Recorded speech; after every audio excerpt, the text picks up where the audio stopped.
మంచిర్యాల జిల్లా Luxettipet municipal commissioner Vijay Kumar ఆధ్వర్యంలో ప్రజాపాలన కార్యక్రమం గురువారం ఇటిక్యాల గ్రామంలో నిర్వహించారు. 1, 2, 3 వార్డులకు చెందిన ప్రజల నుండి దరఖాస్తులు స్వీకరించారు. ఇక ప్రజల సమస్యలు, ఫిర్యాదులు, అభ్యర్థనలు నేరుగా స్వీకరించి పరిష్కరించేందుకు ప్రత్యేక శిబిరాన్ని ఏర్పాటు చేశారు.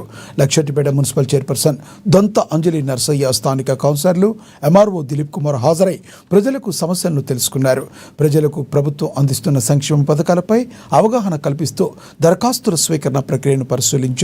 ప్రజలు ఈ అవకాశాన్ని సద్వినియోగం చేసుకుని తమ సమస్యలను అధికారుల దృష్టికి తీసుకురావాలని కోరారు.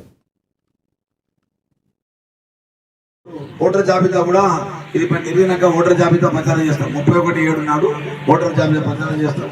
దాన్ని చూసుకొని కూడా ఏమైనా ఏర్పాటు చేసుకోవాల్సినదిగా రాష్ట్ర ప్రభుత్వాలు మన జిల్లా కలెక్టర్ ఆదేశాల ప్రకారంగా ఈరోజు ఈ 1, 2, 3 వార్డులలో ప్రత్యేక సమావేశం ఏర్పాటు చేసుకోవడం జరిగింది.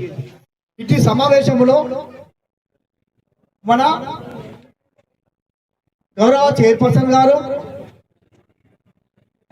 ఇరిగేషన్ ఏఈ గారు, అగ్రికల్చర్ ఏఈ గారు, కరెంటు ఏఈ గారు, హెచ్ఎం గారు, ఇరిగేషన్ అందరూ ఇక్కడ వేదికను అలంకరిస్తున్నందుకు వీరందరికీ నా యొక్క హృదయపూర్వకంగా ధన్యవాదాలు తెలియజేస్తూ ఇట్టి ప్రత్యేక సమావేశానికి విచ్చేసిన పాత్రికేయ మిత్రులకు, గ్రామ ప్రజలకు, 1, 2, 3 ప్రజలకు